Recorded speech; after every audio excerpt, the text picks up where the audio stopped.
इन दिनों केंद्रीय कृषि राज्य मंत्री कैलाश चौधरी के निशाने पर राजस्थान की गहलोत सरकार है। कैलाश चौधरी खुले तौर पर भ्रष्टाचार को लेकर राजस्थान के मंत्रियों से लेकर विधायकों पर आरोप लगा रहे हैं और कह रहे हैं कि राजस्थान में जनता की गाड़ी कमाई का पैसा खाने की इन मंत्रियों और विधायकों में होड़ मची हुई है। एक भी किसान का संपूर्ण कर्जा माफ हुआ तो मुझे हाथ खड़े करके बता दो कि हमारा हुआ, किसी का भी कर्जा माफ नहीं हुआ। इस तरह से राजस्थान के अंदर देखा जाए तो बाड़मेर की भी यही स्थिति है।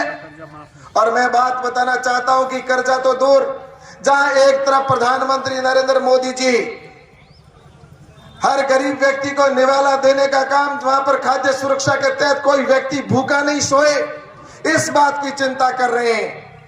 वहीं पर दूसरी तरफ एमएसपी को बढ़ाने का काम कर रहे हैं प्रधानमंत्री माननीय नरेंद्र मोदी जी। किसानों को उसकी उचित मूल्य, उसका उनको इनकम, उनका नफा, उसका लाभ मिले। लेकिन दूसरी तरफ आपको बताना चाहता हूं कि हमारे राजस्थान की प्रमुख क्रॉप, जो हमारी सबसे महत्वपूर्ण फसल है बाजरा, इस बाजरा के अंदर जहां पर देखना चाहिए कि राज्य का विषय है और राज्य से कई बार इस बात के लिए भारतीय जनता पार्टी ने प्रदर्शन करके भी कहा, भारतीय जनता पार्टी ने कहा प्रदर्शन करके जिला मुख्यालय पे कि हमारे किसानों की बाजरी की खरीद के लिए भारत सरकार को पत्र लिखे। लेकिन उन्होंने जो हमारी मुख्य क्रॉप है उसका आज दिन तक कोई पत्र भी नहीं लिखा उन्होंने कि राजस्थान के बाजरी को खरीद करनी चाहिए। राजस्थान के बाजरी को खरीदने के लिए, क्योंकि आज जो बाजरा है वो बाजरा किसान को सिर्फ 1200 या 1500 रुपए के अंदर बेचने के लिए मजबूर होना पड़ता है।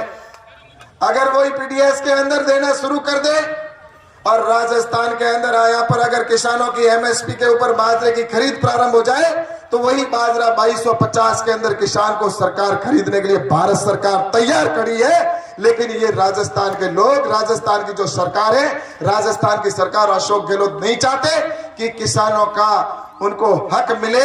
ये किसानों के नाम पर राजनीति की इन्होंने 60 साल तक, और आज भी किसान को गुमराह करने का काम कर रहे हैं।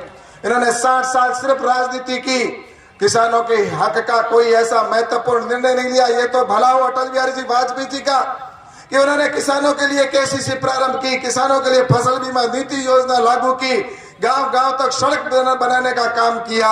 लेकिन अशोक गहलोत जी आज जिस तरह से देख रहे हैं, इस तरह से जिस तरह से प्रदेश के अंदर आलम बना हुआ भ्रष्टाचार का क्या आलम है, मैं कह सकता हूं यहाँ पर यहाँ के विधायक, चाहे कोई भी विधायक हो, सब लूटने में लगे हुए हैं। क्योंकि आज ये सरकार जो है बैसाखी के ऊपर खड़ी है। इनके अंदर कोई ये नेतृत्व है जिसके अंदर लड़ाई की वजह से विधायक खुलेआम लूट मचा रहे हैं। इनके मंत्री सिर्फ इस होड़ में लगे हुए हैं कि किस तरह से हम अपने अधिक किस तरह से भ्रष्टाचार करें, और भ्रष्टाचार करने के लिए उनके एक दूसरे से बढ़ चढ़कर उनके होड़ मची हुई है कि हम अधिक से अधिक जनता का पैसा कैसे अपनी जेब में डालें। ये पैसा हमारा है, हमारे हक का पैसा है, ये गरीब के जेब में से पैसा जाता है। इन लोगों ने पहले देश के अंदर लूटने का काम किया था। इस देश के अंदर पहले इन्होंने, जैसा कि आपको पता है, जब कांग्रेस की सरकार, यूपीए की सरकार देश के अंदर थी तो प्रतिदिन भ्रष्टाचार होता था। देश के अंदर भ्रष्टाचार की लूट मची हुई थी और हर दिन अखबार जब हम उठाते थे तो अखबार के अंदर पहली हेडलाइन अगर होती थी तो ये घोटाला, वो घोटाला, कभी आदर्श सोसाइटी घोटाला, कभी कोयला घोटाला, तो कभी और कोई घोटाला। इस तरह से उन्होंने किसी धूड़ को भी नहीं छोड़ा, जो आया उन्होंने लूटने का काम किया।